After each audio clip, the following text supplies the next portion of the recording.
Welcome to the 510 podcast. I am Heidi Matheson, and my goal in the next 5 to 10 minutes is to bring you some encouragement from the Word of God. In Ephesians 5 verse 10, Paul tells us to find out what pleases the Lord. And the writer of Hebrews says that without faith it is impossible to please God. So together, let's strengthen our faith with the Word of God. I'm sure I've mentioned before that my husband is an artist. His favorite medium is painting with oils on canvas. And if you were to visit my house, you would find in my lounge a larger than life-sized oil on canvas portrait of my 3 children. It's one of my most prized possessions. It took him many hours to paint. It's skillfully crafted. And when I look at that painting, not only do I see 3 of the most precious people in my life, and not only does it make me incredibly proud of my husband's talent and ability, it also reminds me of his love for me. Even I don't fully appreciate the time and the skill that it took to create that masterpiece, and it's something that I will be able to keep for my lifetime. But I do know that it didn't just appear on the wall one day.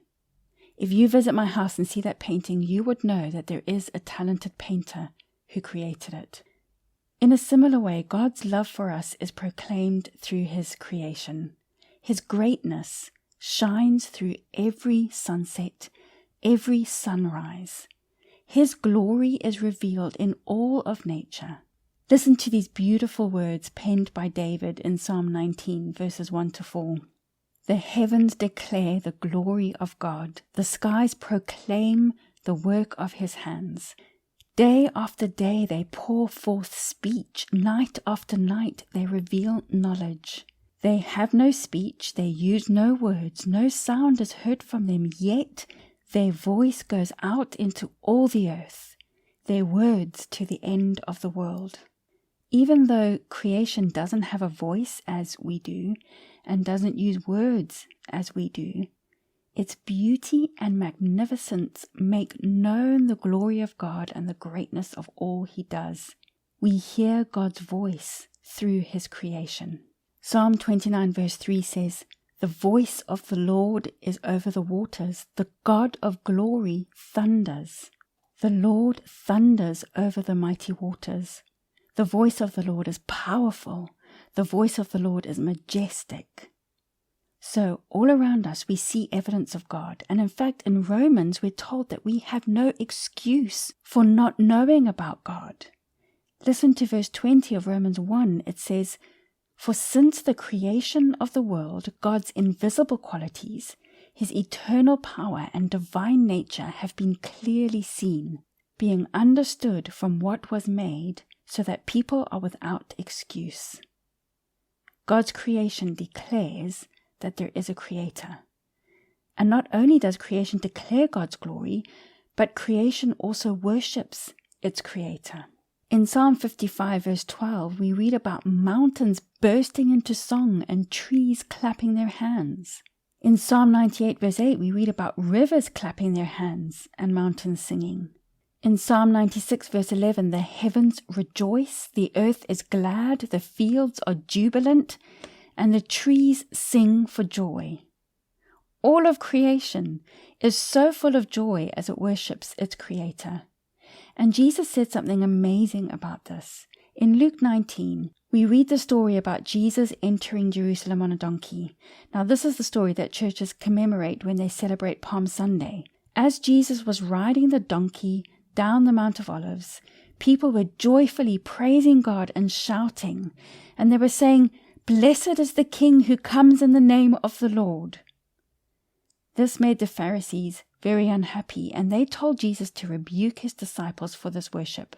But Jesus replied, "I tell you, if they keep quiet, the stones will cry out." Friends, you and I have an immense privilege of declaring who God is, of worshiping Him. And Jesus says that if we fail to do this, that even the stones that we walk on will cry out and declare what we don't. Now, I live on a little island in the English Channel, the island of Jersey. One evening, a few months after moving here, I was driving along the coast road towards the main town, My family had been going through a tough time, and I was driving along talking to God, in fact, crying my heart out because we were struggling to see the way forward.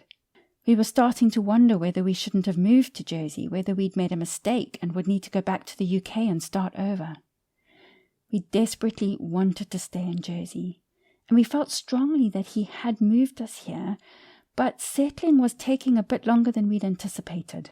There were obstacles in our way. And as I drove down the main road, I looked across the bay and I saw the most incredible rainbow I had ever seen. A complete rainbow. The brightest rainbow I'd ever seen. I could pick out each individual color. I've lived in the United States, I've lived in Zimbabwe, I've lived in the UK, but nowhere before had I seen such an incredible rainbow. That day I felt God whisper to my heart that He always fulfills His promises. I felt Him telling me that it was going to be okay. Just as in Genesis 9, God set the rainbow in the clouds as a sign to Noah of the covenant between them, I felt God speaking to my heart that He is faithful and will remember His words to us. And that is exactly what He's done. We've now lived in Jersey for 12 years, and it has been one of the best decisions we've ever made. Friends, God speaks to us through His creation. God makes known His glory and His greatness through His creation. God's creation worships Him. The next time you watch the sunset, or the next time you see rain fall and water the earth, the next time you hear the wind rustling through the leaves in the trees, the next time you sit by the ocean and hear the waves roar, join with nature and worship the Lord. Listen for His voice. Love, appreciate, and praise the Creator who is made known through His creation. Thank you for listening. I hope you were encouraged today. You can find the 510 podcast on Facebook and Instagram. And if you found today's encouragement helpful, please subscribe and consider sharing it with a friend.